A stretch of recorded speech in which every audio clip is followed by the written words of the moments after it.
One में बलवान नामक शेर रहता था। वह अपनी शक्ति के मद में प्रतिदिन वन के अनेक पशुओं का वध कर दिया करता था।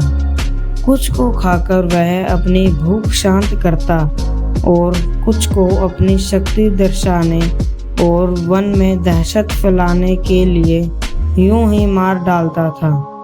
ऐसे में बचे हुए वन्य जीवों ने सोचा कि इस तरह तो एक दिन ऐसा आएगा जब हम लोगों की नस्ल ही खत्म हो जाएगी। इसलिए इस शक्तिशाली खूंखार शेर को रोकना जरूरी है। यह विचार करके वन में बचे हुए प्राणियों ने एक बैठक बुलाई। सब ने अपने अपने विचार रखे।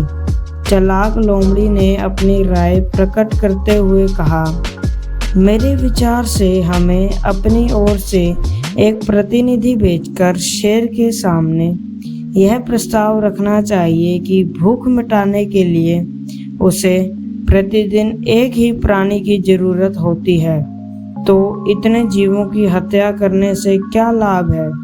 सबको लोमड़ी का विचार ठीक लगा और उसे सभी वन्य जीवों ने स्वीकार कर लिया। उन्होंने गीदड़ को ही सर्वसम्मति से अपना प्रतिनिधि चुना और शेर के पास भेज दिया। गीदड़ शेर के पास आया और अभिवादन करते हुए बोला, महाराज, मैं अपने वन के प्राणियों की ओर से दूत बनकर आया हूँ। शेर ने कहा, कहो क्या कहना चाहते हो। गीदड़ ने कहा, हमने आपस में मिलजुल कर विचार किया है कि यदि आप इस वन के किसी भी प्राणी का वध न करने का आश्वासन दें तो हम प्रतिदिन एक पशु को आपकी पेट पूजा के लिए भेज दिया करेंगे। इससे आपको भी शिकार की खोज में भटकना नहीं पड़ेगा और हमारा भी असमय हो रहा विनाश रुक जाएगा। शेर ने गीदड़ की बातों पर विचार करके उसका प्रस्ताव स्वीकार कर लिया और चेतावनी भरे स्वर में बोला, मुझे तुम्हारा और तुम्हारे साथियों का प्रस्ताव स्वीकार है, लेकिन एक शर्त है। गीदड़ ने पूछा, कैसी शर्त महाराज। शेर ने बोला, जिस किसी दिन भी मेरा शिकार नहीं आया उस दिन मैं वन के सारे पशुओं को एक साथ मार डालूंगा। गीदड़ ने बोला, हमें आपकी यह शर्त मंजूर है। आपको नियमित रूप से बतौर भोजन एक पशु रोज मिलता करेगा। इसका वादा मैं वन के पशुओं के दूध के रूप में आपके सामने करता हूँ। उसके बाद बारी बारी से एक पशु शेर का भोजन बनने के लिए रोज उसके पास जाता रहा, जिसे खाकर वह अपनी भूख मिटाता रहा। कुछ दिनों बाद एक बुद्धिमान खरगोश की बारी आई। उसने सोचा कि अब मरना ही है तो जल्दी किस बात की है, आराम से जाऊंगा ताकि कुछ देर और जीवित रहने का अवसर मिल जाए। इसके अलावा वह यह भी सोच रहा था कि इस खूंखार शेर का विनाश कैसे किया जाए। खरगोश ने एक उपाय सोच ही लिया और अपनी योजना के अनुसार सायंकाल होने पर वह शेर के पास पहुंचा।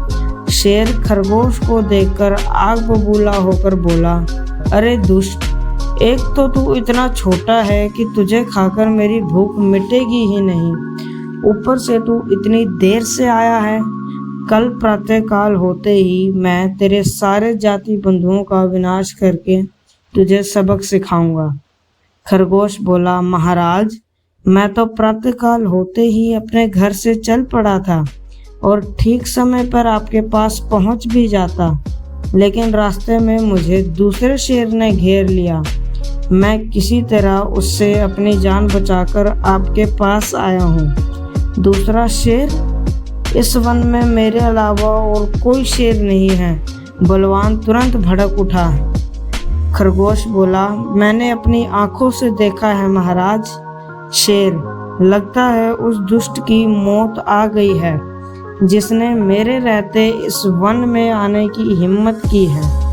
बलवान दहाड़ते हुए खरगोश से बोला, चल मुझे दिखा, कहाँ है वह दुष्ट। खरगोश मन ही मन खुश हुआ और बोला, आइए महाराज। खरगोश बलवान को एक सुनसान जगह पर ले गया और इधर उधर देखने का अभिनय करते हुए बोला, महाराज, लगता है आपके डर से वह इस कुएं में छिप गया है। ओह डरपोक कहीं का।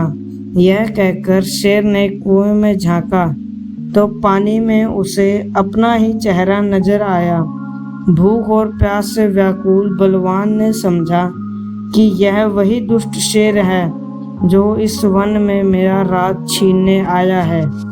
क्रोधवेश में शेर बहुत जोर से दहाड़ा तो उसकी प्रतिध्वनि लौटकर उसके कानों में पड़ी। भूख प्यास और क्रोध की आग में जलता हुआ वह उस पर झपटा और उसका वध करने के लिए कुएं में छलांग लगा दी। शेर कुएं में जा गिरा और मारा गया। खरगोश ने लौटकर अपने बुद्धि बल से शेर के कुएं में गिरकर परलोक सिधारने का समाचार अपने साथी पशुओं को सुना दिया तो सभी प्रसन्नता से झूम उठे और उसका काफी आदर सत्कार किया तथा उसकी बुद्धिमत्ता को सराहा।